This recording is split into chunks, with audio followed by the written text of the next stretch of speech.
Welcome to the final episode of Dallas Does the Olympics. Dallas, how are you doing today? I'm a little sad, but I'm hanging in there. Yeah. For Olympic fans, it's like there's a little bit of a depression, post Olympic depression. It's like our Christmas, but it lasts for 2.5 weeks. Uh, so, yeah. Okay, so I'm going to let you just get going. Last week we went long. We'll probably go even longer. Dallas has a notebook full of bullshit that he has to talk about since it's a wrap up of the entire Olympics, I'm assuming. uh, it is and it isn't. I have Okay. little segments I'm going to do. Okay, so yeah. The Olympics closed this past Sunday. Um, And since the last time we talked, I'll just talk about a few athletes and moments that happened. I'll start with men's ice hockey. So Finland won men's ice hockey. We don't have to get into it. There's no NHL players. So it's like a mishmash. Each country is different in terms of what type of players are on their team, whether it's players in European leagues or players in minor leagues in the US and Canada or college level players as well. But regardless, it's still a big deal that Finland, which is a big hockey country, won its first ever Olympic title in hockey, men's or women's. It was the 19th time that the men competed in the Olympic hockey tournament. So, and they had been runner up twice in 1988 and 2006. So it was their third gold medal game, and they finally won. They defeated the team from Russia, whatever you want to call them, who were the defending champions. I also want to talk about the bronze medalists. That was Slovakia. Slovakia became independent in the early 90s when Czechoslovakia broke up into two countries. It was the first time in eight appearances that Slovakia won an Olympic medal in hockey. Uh, they are, it was a bit of a surprise, but it really shouldn't have been because they have two 17-year-olds on their team who are projected to go in the top five of the NHL draft this summer. One of them is Yura Slavkovsky, who was the MVP of the tournament. He scored 7 goals in 7 games. And he's expected, like I said, to go in the top five of the NHL draft. So, yes, NHL players aren't allowed, but there's two on Slovakia who will be in the NHL at some point in the near future. It's him and his teammate, Simon Nemec, who are both high draft prospects. So I'll move on. I want to talk about a few American female athletes. One of them being Jessie Diggins. Jessie Diggins is a cross country athlete. She won along with her teammate, Keegan Randall, um, the team sprint 4 years ago. And that was the first gold medal for the United States in cross country in the history of the sport in the Olympics. She came in with hopes for medals this time around. She won a silver and a bronze in individual races. But most notable to me because she competed in all 6 events that she could compete in, and she finished in the top 8 in all 6. She had a couple 6th place finishes, a 5th place finish, and an 8th place finish with her 2 medals. So to me, that is insanely impressive, especially in an endurance sport like cross country skiing. And with US has no history in that sport. She kind of is the history now. Um, so that is good. And then Alana Myers Taylor, uh, she won her 4th consecutive medal in the 2 women bobsled. They won, or she won with her teammate bronze. She also won a medal in the first ever monobob last week, the women's monobob, which is just a single athlete in a bobsled, to bring her medal total to 5. And that made her the most decorated African American athlete in the history of the Winter Olympics. I want to say she surpassed Shawnee Davis, the speed skater. I think he had 4. Um, and it's also notable because she tested positive for COVID when she got to Beijing 2 weeks ago. So she had to spend her first week in Beijing in quarantine, meaning she was taken away from her daily training routine for about a week. So in order So for her to recover in less than a week's time and get to a level that she was before is impressive.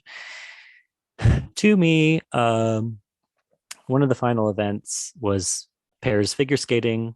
It's usually the first event other than the team event, but it's the first individual event. In figure skating, they made it last because it's the only event China, the host country, had a chance of medaling in. I only know them by their last names because that's how I do.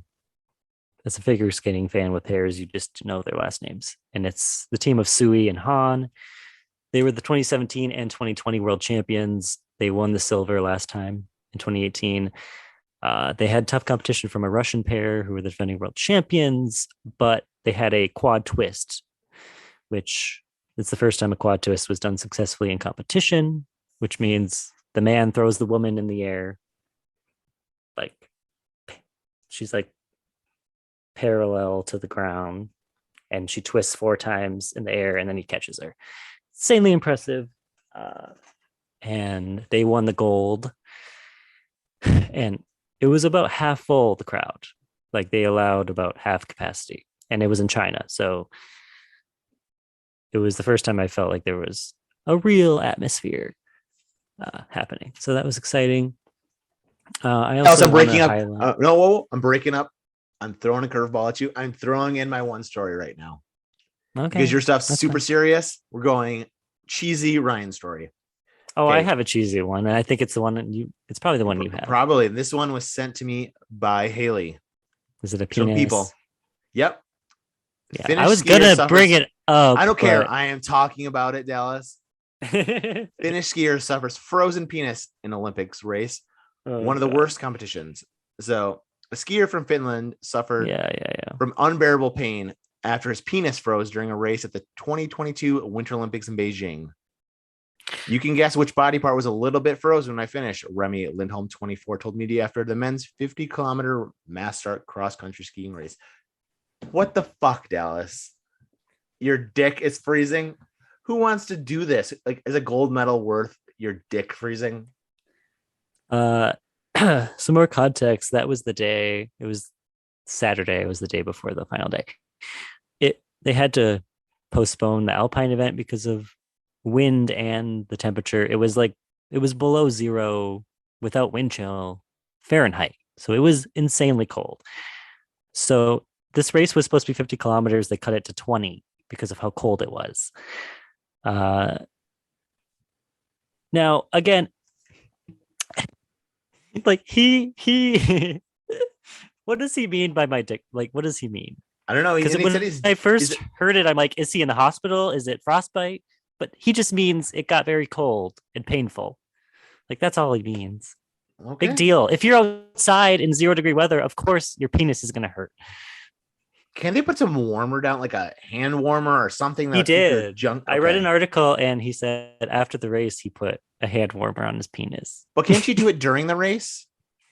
No, really I don't think it would stay. Unless you wear a cup, but I don't think they want to wear cups. That would be uncomfortable, I think, for cross-country skiing. But couldn't you design? And they're in spandex onesies. Couldn't you be in like a onesie that has a pocket that's just a pocket on your crotch? It's not hard to develop a pocket on your pants. He said that it happened to him last year in a race. It's like it's probably a common thing, and people just don't talk about it. But he's a weirdo. I mean, I would be talking about it all the time if I was in this. My dick froze. I only heard about this because my boyfriend sent me a message earlier today being like, why didn't you tell me about the frozen dick? And I'm like, I honestly didn't hear about it, to be honest. And I'm like, oh, I definitely have to bring it up. Yeah. I'm glad that you caught wind of it too. Okay, now back to the rundown you have. I have one more thing in terms of just highlighting a performance from the week. It's media based. I grew up watching CBC, which is the Canadian Broadcasting Corporation, and their coverage of not winter, but Olympic sports in general, as well as the Olympic Games. And the voice that I most associate with it is a man named Steve Armitage. He does swimming and diving in the Summer Olympics, and he does speed skating in the Winter Olympics. He retired. This was his last Olympics, and he's been doing speed skating since at least like 1992, the 1992 Olympics. He's my favorite. He's a play-by-play, and he usually has like a former Canadian speed skater with him doing color. But I just love his voice. It is the Olympics to me, and so I wanted to highlight him. He's 77 years old. He started working with CBC in 1965 with the radio division. And I made sure I watched the final, his final call, which was the mass start speed skating event Saturday morning. And it was just, it's something that's unique to me, but it was a special moment of the Olympics for me personally to listen to him. So why did you last call?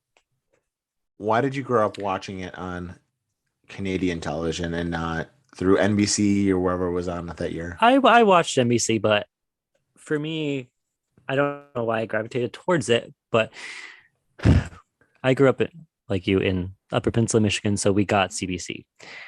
It was channel 16 through Charter, and I don't know, I just gravitated towards the announcers, towards their coverage, and like Canadian athletes.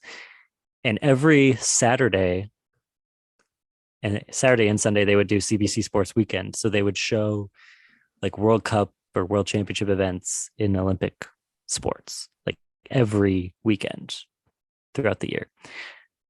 So that's just, I don't know. I just had a connection for some reason to the Canadian coverage. And it's just, it was better coverage than NBC. NBC was so focused on American athletes and nobody else. And I felt like the Canadian coverage was more balanced. And they would show events live, which NBC rarely did unless it was like American interest and in prime time. Like if a major event was happening at, let's say, 3 a.m., good luck finding it live on NBC. You wouldn't. They would show it later and they would cut out a bunch of performances to like package it. But CBC was always live. Everything was live. The ceremonies, the events, everything. So that's another reason. Okay. But anyway, so that's that. I have a few other segments I want to do. I can run through them. I love that you made segments of this. It's supposed to be like a quick 10 to 15 minute show. It's the final episode. I'm gay, in case anyone hasn't noticed. I want to highlight openly LGBTQ athletes just because. How would they know? I do. They go by your voice. I don't think you've made any explicitly like I like dick talk. If you've listened to other pod stuff of ours, but if you just listen to this, I guess you don't.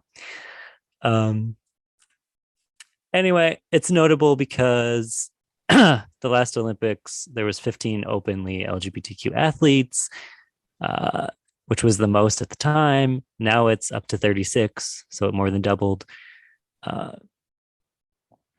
Let's see, it's 24 women, 11 men, and there for the first time was a openly non-binary individual that competed. I'll get to that when we get to figure skating, which, surprise, surprise, has the most. No, hockey. Hockey has the most, then figure skating in terms of number of open athletes. I need to know, like, before we'll just like spoil it. Where does a non-binary person compete, especially when there's only one of them in the Olympics? What side do they compete on? Well, they compete in the men. Well, they compete in pairs, figure skating. And they are the man in the team. Okay. And they were born or assigned male at birth. So, and they present as male. If you looked at them, you would think they were a man. Or whatever you want to say to that. But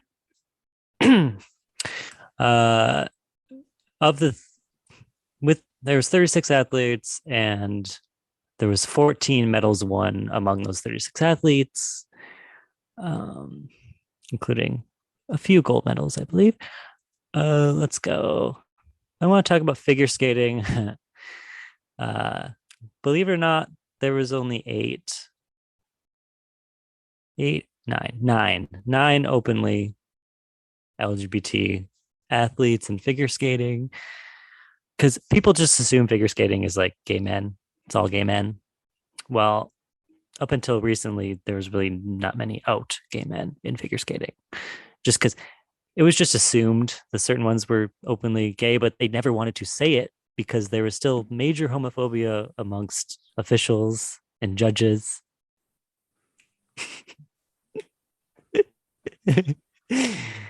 You're not editing this either, so I know. the pause is gonna live in there, and people are gonna have to guess why I just paused because I'm not gonna talk about it. I'm gonna highlight Guillaume Cizeron. He's a French ice dancer, and he won the gold medal with his partner Gabriela Papadakis. And I can move on. Well, okay, I'll bring up the non-binary athlete. It's Timothy Leduc. He's a pair skater for the U.S. So They. Yeah, sure. They are a they are a pair skater for the U.S. Let's talk about women's hockey. There are 7, 8, 9, 10, 11, 12. 12 openly lesbian or bisexual women.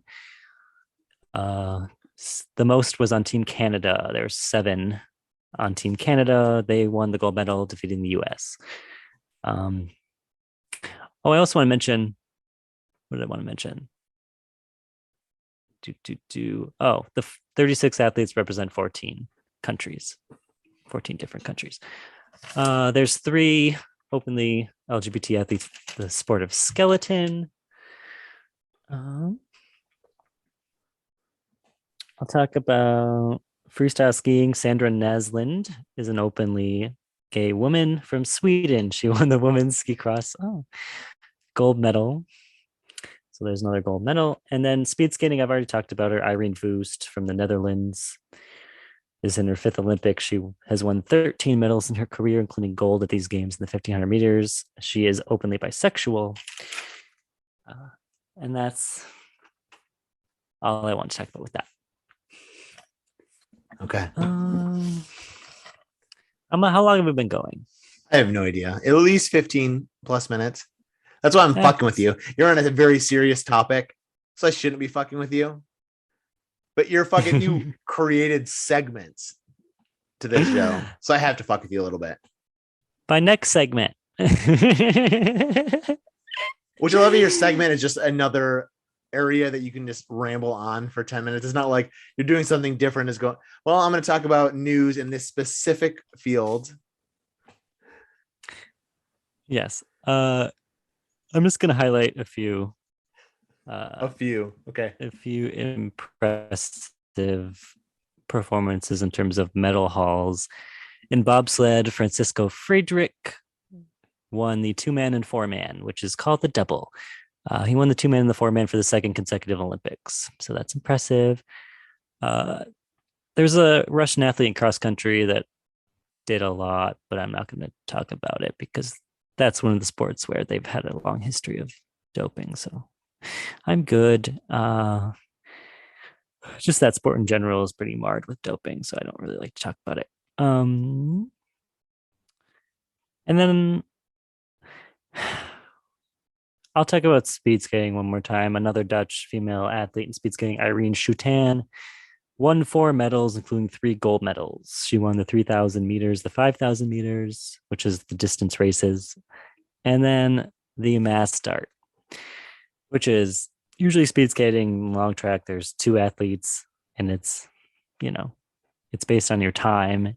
In the mass start, it's like 15 athletes all at once on the track, and it's just first person to finish wins. So it's more of a strategy race than anything. And that's all I'll talk about with that. Now, okay. While Ryan's playing air guitar with an actual guitar, I will do my last segment. No, wait, I have 2 segments. I lied. Sorry. Air guitar, Dallas. Listen to my skills.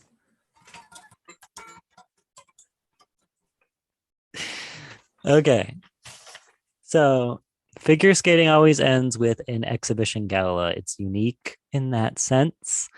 This is where pick like 4 or 5 skaters or teams from each discipline to do like a show program. And there's lights and, there's no medals on the line. It's just for fun. So I wanted to talk about a few performances because it gets very strange generally.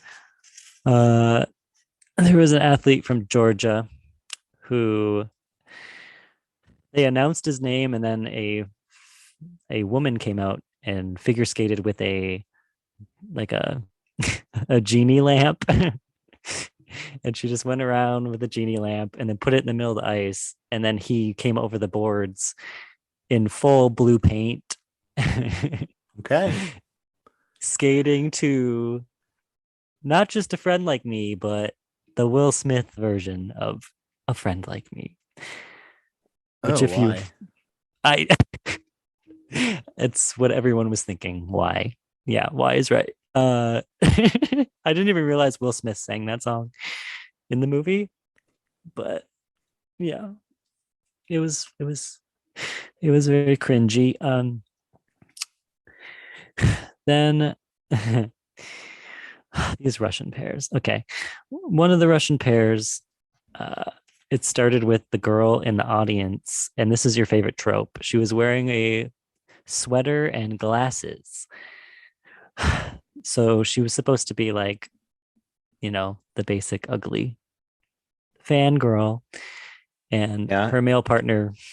Yeah. Oh, take off the glasses. Oh man, throw your hair down, take the sweater off. And now you're fucking hot. Okay, get this.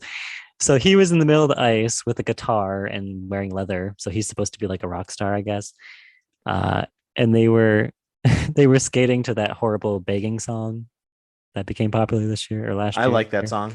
That's fine. I know you do, but it's horrible. And then halfway through, they're skating with each other. She has like a poster of him because she's like a fangirl.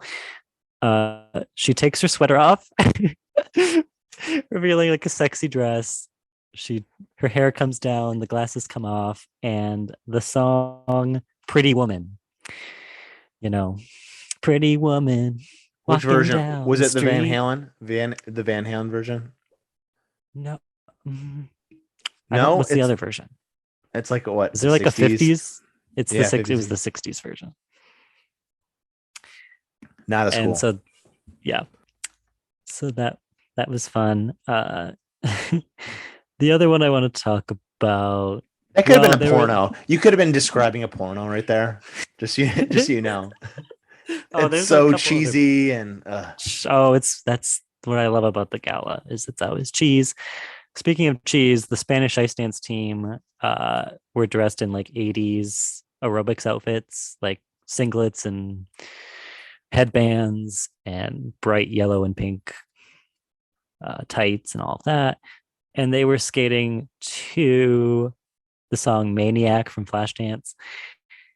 I will say, like, sometimes teams will just do the outfit and the song, but they were doing choreography that was legit, like aerobics. And as cheesy as that is, I like when a team commits, and they committed. There was a part in the program where you hear wheezing, and they went over to the boards and he pretended like he was out of breath. And then out of nowhere, she pulls out an inhaler. And he takes the inhaler and then he can dance again. This is just not for me. I tried to picture you sitting through this, like choosing to watch this. And I could sit through it and laugh, but like to take it serious, I just can't. And you're probably taking it serious. Like, oh my God, that's so creative. Some of them. Well, because there's 2 types of gala performances. It's like the super serious, like, because one of them they skated to My Heart Will Go On, and it was just like a regular skate to that song.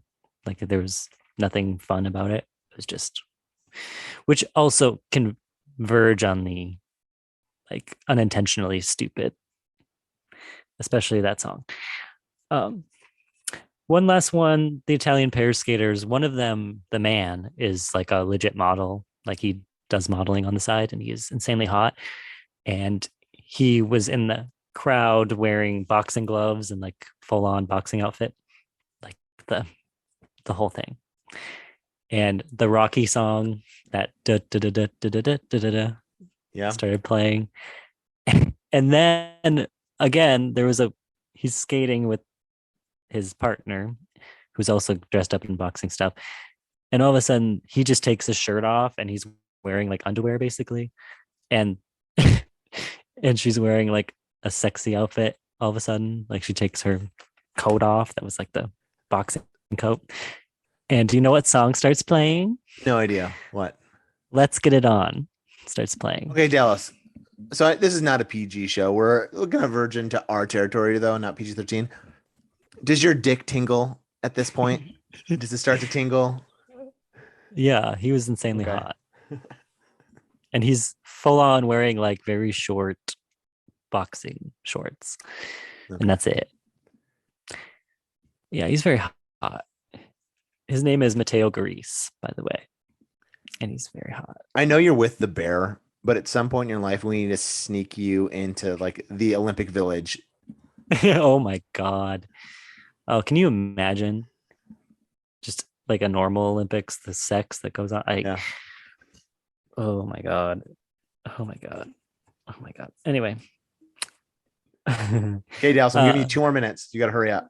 Okay, last thing with the figure skating gala, at the end they all come together and do like a routine or whatever, like choreographed like ice skating show thing. And the mascot for these Olympics is a panda bear. But this time he was on skates. But the design of the suit, it's like a very round top and 2 short little like legs.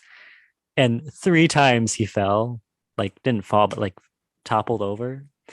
And 6 to 7 skaters tried to help him to get up on his skates. And the 3rd time was the funniest because the Japanese woman skater like came over but blindsided him and tried to hug him and just totally mowed him over. And it was it was very funny and it made me laugh. I'm gonna end by just saying that for the second straight games, Norway won the total medals table. They won 37 medals, 16 of them gold. That's just because they're very good in cross country skiing and biathlon, which is a sport where you can win multiple medals. So that's why that happens. Germany was second with 27 total and 12 gold.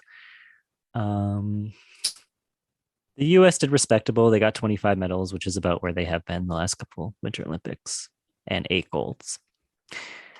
And